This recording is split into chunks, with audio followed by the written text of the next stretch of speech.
Hindi na sila pinaghihinalaan ni na RJ. Magkakaroon pa sila ng pera mula sa ibibigay ni na RJ bilang kapalit ni Lolo Pepe. Sabi ni Balahaja, sabi ko sa iyo ayos ang plano. Hindi na kayo ang suspect.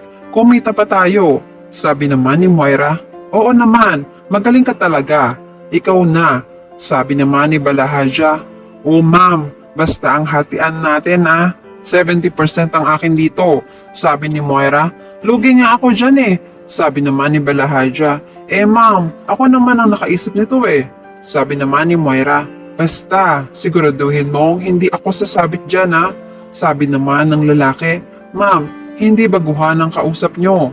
Tanong ni Moira, paano, ibabalik ba natin si Tanda? Paano yung sikreto namin? Sabi ni Balahaja, madam, kaya nga mas malaki ang cut ko Hindi nyo na po problemahin si Tanda. Ako na ang bahala doon. Hindi niya masasabi ang sikreto nyo. Bago magtapos ang usapan, sabi ni Moira, siguraduhin mo napangiti siya, ngiting tagumpay. Samantala malakas ang kutob ni Harry na may nangyayaring masama kay Lynette dahil sa kapirasong papel na may nakasulat na help. Pinalikan niya agad ang bahay ng tatay niya. Nakarating na si Harry sa bahay. May nakita siyang isang sasakyan na hindi naman pamilyar sa kanya. Ito na nga, may ibang tao na nga sa loob ng bahay. Tinalon niya ulit ang bakod para makapasok siya sa loob. Palibhasa sa bahay ito ng tatay niya kaya alam niya ang mga pasikot-sikot dito.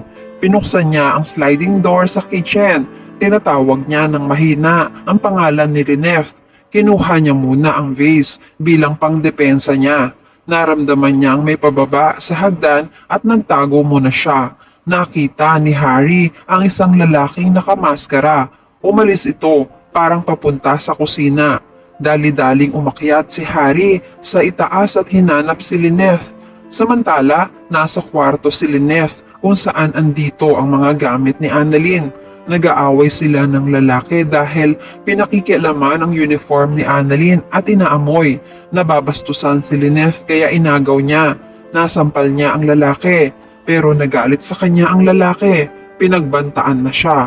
Sabi ng lalaki, namimihasa ka na Mukha lang ako mabait pero wag mo ako sasagarin. Baka hindi ka na makita ng pamilya mo. Napaiyak si Lynette. Maya-maya nakita niya si Harry na dahan-dahang lumalapit. Sumesenyas na huwag maingay. Sabi ni Lynette sa lalaki, baka ikaw ang hindi makita ng buhay ng pamilya mo. Nagalit na naman ang lalaki. Pero bago pa siya masaktan ay nahampas na ni Harry ang lalaki sa ulo. Napuruhan ni Harry. Nawalan agad ng malay ang lalaki. Agad hinila at nilabas ni Harry si Lynette. Okay lang po kayo? Hindi ba kayo nasaktan? Hindi pa man sila nakakababa ay nakasalubong na sila ng isa pang lalaking nakamaskara. Nagulat sina Harry at Lynette. Takot na takot sila. Palibhasa may baril ang lalaki. Walang nagawa si Harry kung hindi ang isuko ang kaligtasan nila. Kinuha si Harry ni Dax at binugbog.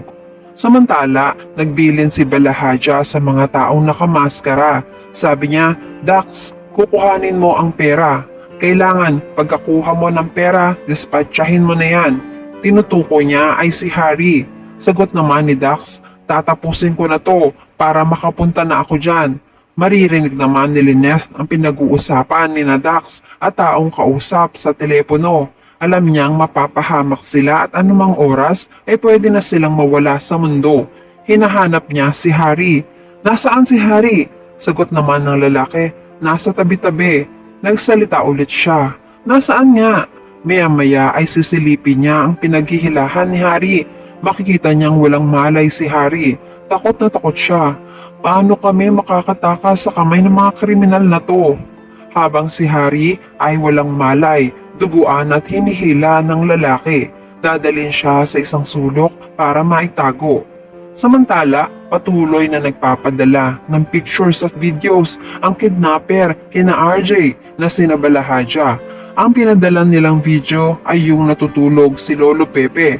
Para magising ay bubuhusan naman nila ng malamig na tubig. Ito raw ang pampaligo ni Don Pepe para magising.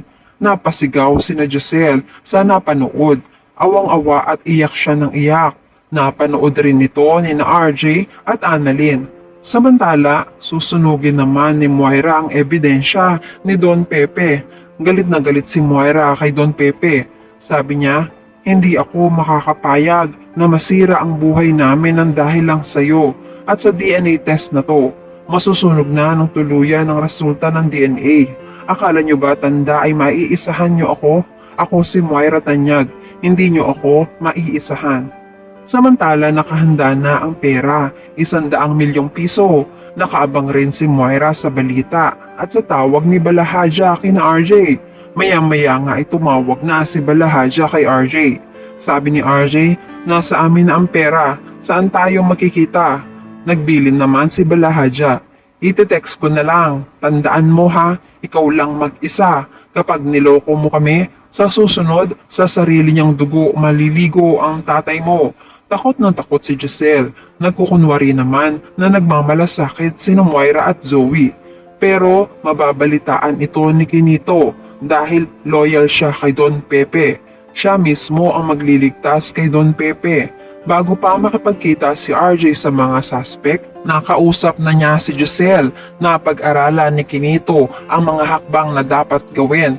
Mauuna siya sa lugar ng meet-up ni na RJ at ng mga suspect. Hindi nila alam, nakamasid na sa malayo si Kinito. Pagkakuha ng pera ay susundan ni Kinito ang kotse ng mga suspect hanggang sa matatagpuan na niya ang kinaroroonan ni Don Pepe. Sa malayo ay makikita siya ni Don Pepe. Mag-iingat siya na buhayan na ng pag-asa si Don Pepe. Malakas na ang loob niya dahil may tao nang magliligtas sa kanya. Sabi niya sa sarili niya, Kinito, bakit ang tagal mo? Sumenyas naman si Kinito nang huwag kang maingay. Don Pepe, ililigtas kita. At yan ang mga pakakaabangan natin sa abot kamay na pangarap. Kung gusto nyo ng mga ganitong klase ng kwento, please like this video and please subscribe to my channel.